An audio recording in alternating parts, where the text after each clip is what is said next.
শরীফ Achilles দিনাকা একফিকাল আমালুল কলিল। 1 নম্বর হাদিস শরীফের অর্থ তোমার ঈমানকে খাঁটি করো, অল্প আমালে নাজাতের জন্য যথেষ্ট হইবে। 2 নম্বর হাদিস শরীফ খায়রুকুম মান তাআল্লামাল কুরআনা ওয়া আল্লামা।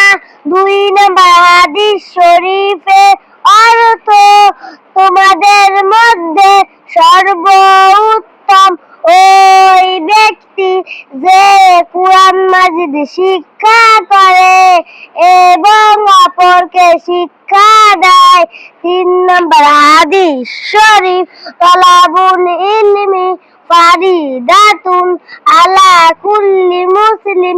3 নম্বর হাদিস শরীফের অর্থ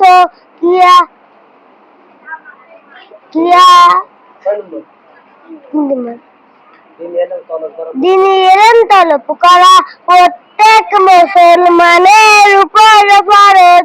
4 নম্বর হাদিস শরীফ আত-তুহুরু শাতরুল ঈমান। 4 নম্বর হাদিস শরীফের অর্থ পবিত্রতা ঈমানের অঙ্গ।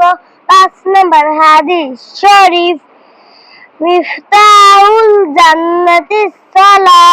5 নম্বর হাদিস শরীফের অর্থ নামাজ বেহেশতের চাবি। 6 নম্বর হাদিস শরীফ আউয়ালু মা ইউহাসাবু বিহিল আবদু ইয়াউমাল কিয়ামাতিস সালাহ। 6 নম্বর হাদিস শরীফের অর্থ কিয়ামতের দিন সর্বপ্রথম নামাজের হিসাব হইবে।